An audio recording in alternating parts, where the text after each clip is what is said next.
नीलम की इतनी ज्यादा चर्चा क्यों हो रही है? ये हिसार की रहने वाली है और नीलम वो शख्स है या नीलम वो महिला है जो संसद के बाहर प्रदर्शन कर रही थी, जो संसद के बाहर नारेबाजी कर रही थी, जो तानाशाही बंद करो के नारे लगा रही थी। और इसी प्रोटेस्ट के दौरान कलर बॉम्बिंग की गई थी। इसके साथ अमोल शिंदे भी था, उसकी भी पूरी कुंडली आपको बताएंगे, लेकिन पहले बात कर लेते हैं किरदार नंबर 3 यानी हरियाणा के हिसार की रहने वाली नीलम की, जिसके पास डिग्रियों का तो भंडार है लेकिन सोच उसकी खिलाफत वाली है, बवाल वाली और हंगामे वाली है।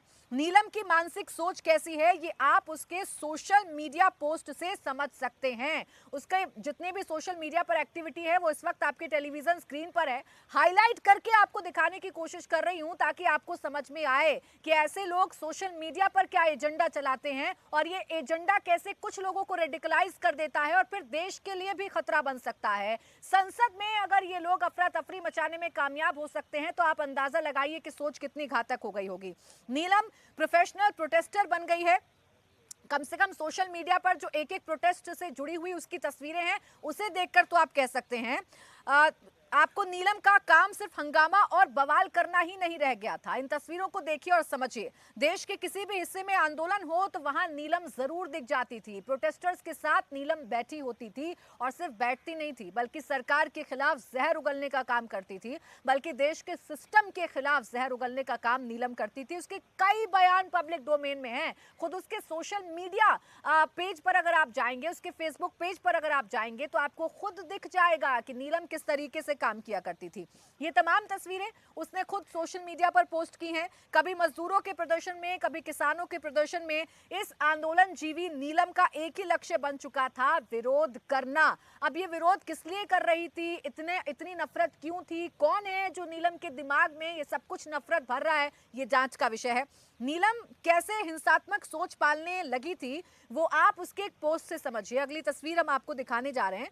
नीलम बैंडेड क्वीन फूलन देवी की हिंसा को सपोर्ट करती थी। कैसे करती थी ये वो पोस्ट आप देखिए। फूलन देवी को सब जानते हैं, फूलन देवी का इतिहास सब जानते हैं। अब नीलम कैसे खुद को फूलन देवी समझने लगी थी, फूलन देवी की लड़ाई को कैसे अपनी लड़ाई समझने लगी थी, वो उसके पोस्ट के जरिए समझ में आती है। यह है अहम जानकारी जो नीलम के बारे में जान लेना बहुत जरूरी है। एक पढ़ी लिखी महिला जो कि सिविल सर्विस की तैयारी करती रही है, अपने परिवार से दूर रही है, वो कैसे अपने आदर्श मान रही है बैंडेड क्वीन को, ये उसके सोशल मीडिया पोस्ट से समझ में आ जाता है। उसकी फोटो प्रोफाइल पिक्चर के तौर पर उसने लगा रखी थी। मारकाट और हत्या को जायज बताने की कोशिश करती रही है नीलम।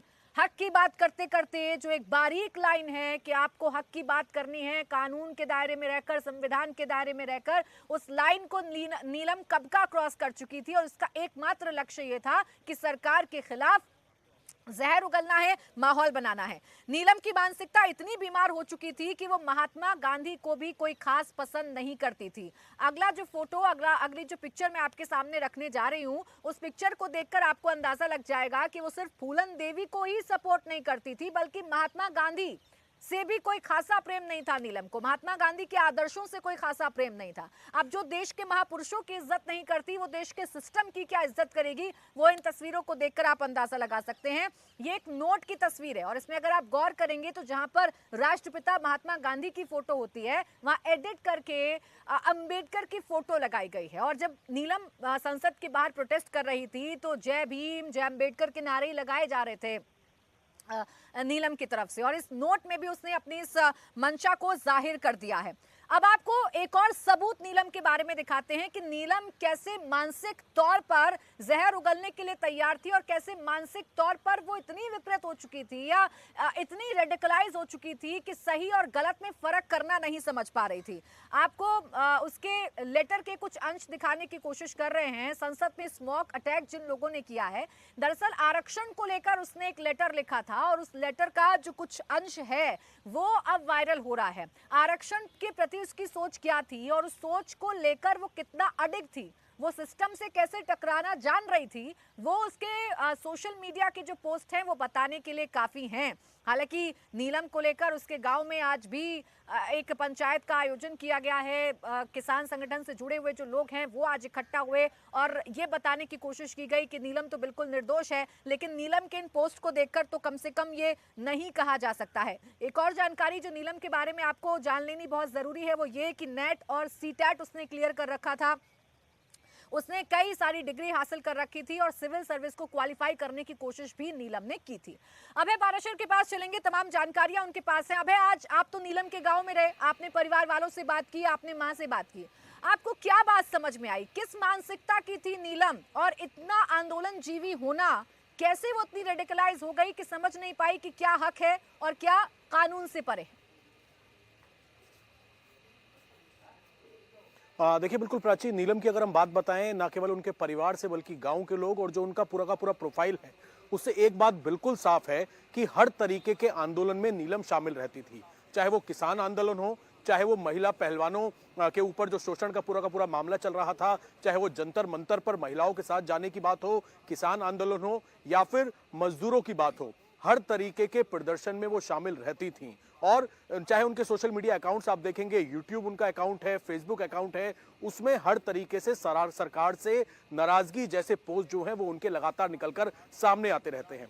परिवार के लोगों से हमने बात की, मैं आपको घर दिखा दूं, पीछे ये वही घर है जहां पर रहती थी। और पिछली 5 तारीख को, यानी कि संसद में जिस तरीके से ये प्रोटेस्ट किया गया, उससे पहले वो अपने घर पर पहुंची थी और अपनी मां को ये कह के गई थी कि हिसार, क्योंकि हिसार के अंदर वो एक हॉस्टल के अंदर रह रही है, पढ़ाई कर रही है, वो ये कह के गई थी कि उसका कोई एग्जाम है हरियाणा की एक सरकारी जॉब को लेकर और वो जा रही है। अपने भाई को, अपनी मां को दिल्ली की जानकारी उन्होंने नहीं दी थी। हालांकि उनके परिवार का ये कहना है कि पिछले काफी समय से, क्योंकि नौकरी उनके पास नहीं थी, नौकरी उन्हें नहीं मिल पा रही थी, कई तरह के एग्जाम दिए थे इतनी डिग्री के बाद, तो वो बहुत ज्यादा फ्रस्ट्रेट रहती थी नौकरी को लेकर, रोजगार को लेकर। लेकिन जब उनका प्रोफाइल खंगाला गया, आज जो पंचायत हुई है, इनके गांव से करीब 2 किलोमीटर दूर एक पंचायत हुई है और उस पंचायत के अंदर भी जो बाकी के संगठन के लोग थे, जिसमें कुछ किसान यूनियन के लोग थे, कुछ महिला संगठन वहां पर थी, उनका भी ये कहना था कि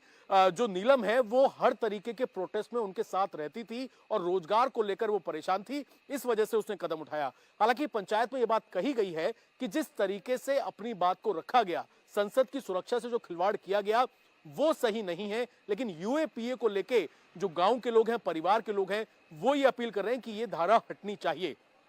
लेकिन प्रोफाइल यही समझ आता है प्राची, की हर तरीके के जहां पर भी कोई भी विवाद हो, सरकार से कोई विवाद हो, कोई प्रदर्शन हो, कोई आंदोलन हो, उसमें बहुत ज्यादा एक्टिव रहती थी। लेकिन क्या जो परिवार के लोगों का ये कहना है, जो बाकी के 3 साथी थे जो मौके से पकड़े गए हैं, 2 जो पार्लियामेंट के अंदर गए और एक जो साथ में था नीलम के, उनके बारे में कभी कोई जानकारी शेयर नहीं करी है अपने परिवार के साथ, चाहे अपनी मां से या अपने भाई से। लेकिन परिवार ये बात एक्सेप्ट कर रहा है कि हर तरीके के प्रदर्शन के अंदर नीलम जाया करती थी। लेकिन इलाके के लोगों का यह भी कहना है कि रोजगार को लेकर वो काफी ज्यादा फ्रस्ट्रेट थी और अपने परिवार से बार-बार ये बात कब वो संसद की सुरक्षा के साथ खिलवाड़ कर देगी, इस बात की जानकारी शायद परिवार वालों को भी अभय नहीं रही होगी।